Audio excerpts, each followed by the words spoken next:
Muhawe ikaze mwe mwese mudukurikira ku rubuga rwacu, urubuga ruzwi ku izina Kubaturwa TV.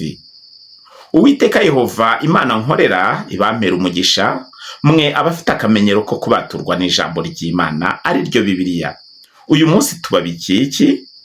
Ese ni iyihe mpamvu umwigisha w'uyu munsi ari we Ernest ari gukangurira abantu kugira ute kubaturwa n'ijambo?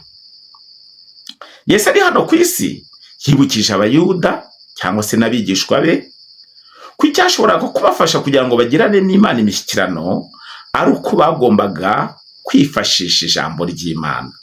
Kwifashisha ijambo ry'Imana, kandi iryo jambo ryashoboraga kubageza ku gakiza gakwiye. Tubisanga mu butumwa bwiza bwanditswe na Yohana ibice 8 umurongo wa 31 na 32. Yesu yabwiye abayahudi bamuhindukiriye ati nimuguma mu ijambo ryanjye muzaba bigishwa banjye nyakuri, namwe muzamenya ukuri kandi ukuri niko kuzababatura. Aya magambo yabahuriye hehe nayo umwigishwa wa Yesu bita Petero yakoresheje mu rwa 2 rwa Petero igice 1 umurongo wa 19. Hatubwira ngo nyamara rero dufite ijambo ryahumetswe ryahanuwe rirushaho gukomera, kandi muzaba mukoze neza nimuryitaho, kuko rimeze nk'itabaza rimurikira ahacuze umwijima, rigakesha ijoro, rikagezaho inyenyeri yo mu ruturuturu izabandurira mu mitima yanyu. Mbega amagambo ateye ihumure! Burya ijambo ry'Imana ni rizima. Uyu munsi rero tugiye kurebera hamwe amagambo umuhanuzi Mika yakoresheje ubwo yakanguriraga abantu gushaka Imana n'icyo bagombaga gukora hagati yabo kugira ngo Imana ibashe kubumva cyangwa se kugendana nabo. Muri Mika ibice byaho 6 umurongo w'8 dusoma ngo yewe mwana w'umuntu we, yakweretse icyiza icyari cyo. Icyo Uwiteka gushakaho ni iki? Ni ugukora ibyo gukiranuka no gukunda kubabarira no kugendana n'Imana yacu twicishe bugufi. Aya magambo uyu muhanuzi Mika yakoresheje akubiyemo ibika 3 bifite icyo bisobanura. Ibika 2 bibanza bitwereka imishyikirano twakagombye kuba tugirana n'abandi. Ikika cya nyuma aricyo cya 3 kikatubwira uburyo ki twakagombye kunoza iyo mishyikirano twayigira twarushaho kugendana n'Imana yacu twicishe bugufi. Aya magambo rero ahura neza n'amagambo aboneka muri Yohana wa 2 ibice 5 umurongo waho wa 3 dusoma ngo kuko gukunda Imana ari uko twitondera amategeko yayo, kandi amategeko yayo si umutwaro. Mu mategeko y'Imana arimo imibanire y'abantu n'abandi ndetse n'uburyo twakagombye kugendana n'Imana twicishe bugufi. Kubw'iyo mpamvu ni mucyo turebere hamwe icyo gukurikiza ubutabera bisobanura. Imana isaba abayisenga ibyiza, cyangwa se isaba abayisenga gukora ibyiza. Ibyo bikubiyemo iki? Ese gukora ibyiza bikubiyemo iki? Gukora ibyiza bikubiyemo gutekereza no gukora ibihuje n'amahame mbwirizamuco agenga icyiza n'ikibi.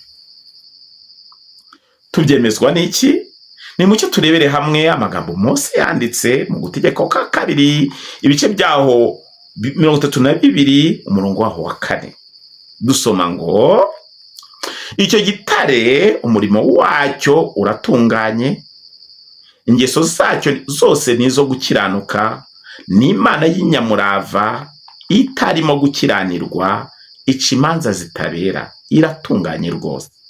Ni mucyo rero abagaragu b'Imana turangwe n'umuco wo ubutabera, twigira ku muremyi wacu Yehova Imana, cyane ko adushishikariza kumwigana nk'abana bakundwa.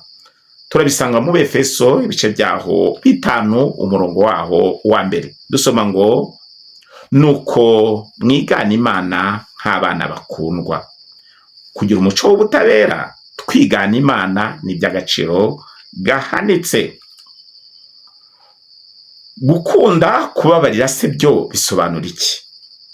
Ubwo Yesu yari hano ku isi yibukije abari bamuteze amatwi icyiza cyo kubabarira, ndetse ntiyanatinda ko kubabarira kwiza ari ukubabarira wibagirwa, ndetse udatega abantu ibihe n'inshuro wababariyemo.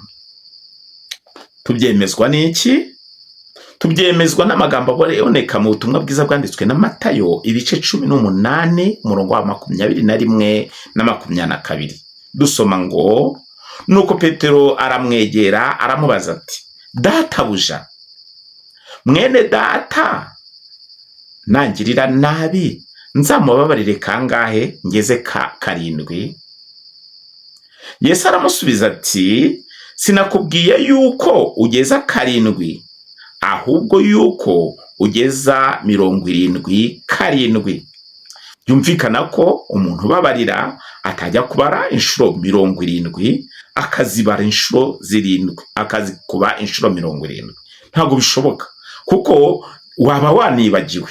Bivuga ngo kubabarira kwiza no kwibagirwa. Umugaragu w'Imana rero yakagombye kwigana Imana nk'umwana ukundwa, mu gihe cyose atera intambwe yo kubabarira kuzira imbereka. Nanone mu gitabo cy'Abakolosayi ibice 3 umurongo wa 13 dusoma umuco w'ingenzi abagaragu b'Imana bakagombye kuba barangwa nawo. Dusoma ngo, mwihanganirana kandi mubabarirana ibyaha, uko umuntu agize icyapfa n'undi, nk'uko umwami wacu yabababariye, aba ariko namwe mubabarirana. Kubabarirana rero nk'uko Yesu yatubabariye akaducungura twarabagomba gupfa, natwe niturushaho kugira uwo muco kugira ngo twizironyere kuba abaraganwa nawe mu bwami bwe. None se umukristo akwiriye kugira umuco wo kwanga bagenzi be?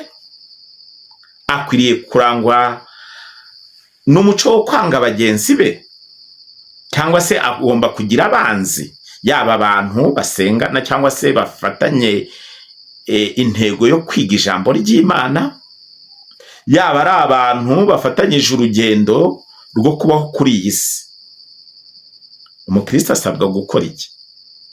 Ni mucyo duterere amaso yacu mu magambo aboneka muri Yohana wa mbere ibice 4 umurongo waho wa 20. Dusoma ngo, umuntu navuga ati nkunda Imana akanga mwene se aba ari umunyabinyoma, kuko udakunda mwene se yabonye atabasha gukunda Imana atabonye.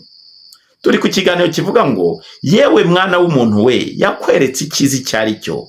Icyo Uwiteka gushakaho ni iki? Ni ugukora ibyo gukiranuka no gukunda kubabarira no kugendana n'Imana yawe wicisha bugufi. Kwicisha bugufi rero ni mucyo turebe icyo ubwabyo bisobanura. Kugendana n'Imana ubwabyo bisobanura iki? Ijambo kugendana ni ugukurikira uko igikorwa gikorwa. Umuntu ugendana n'Imana abaho mu buryo buyishimisha. Kubw'iyo mpamvu twakura icyitegererezo ku mugaragu w'Imana uzwi ku izina rya Nowa. Nowa yari indahemuka ugereranyije n'abantu bo mu gihe cye. Nanone kandi tubyemezwa n'amagambo ari mu Itangiriro ibice byaho 6 umurongo w'9. Dusoma ngo, uru ni rwo rubyaro rwa Nowa. Nowa yari umukiranutsi, yari atunganye rwose mu gihe cye. Nowa yagendanaga n'Imana. Muri iki gihe kugendana n'Imana kwacu kwagomba kuba guhuje n'inyigisho zishingiye ku ijambo ry'Imana, ari ryo Bibiliya. Tubyemezwa n'iki? Tubyemezwa n'amagambo twatangiriyeho agira ati, twatangiye ku magambo yarari mu rwa kabiri rwa Petero ibice kimwe umurongo wa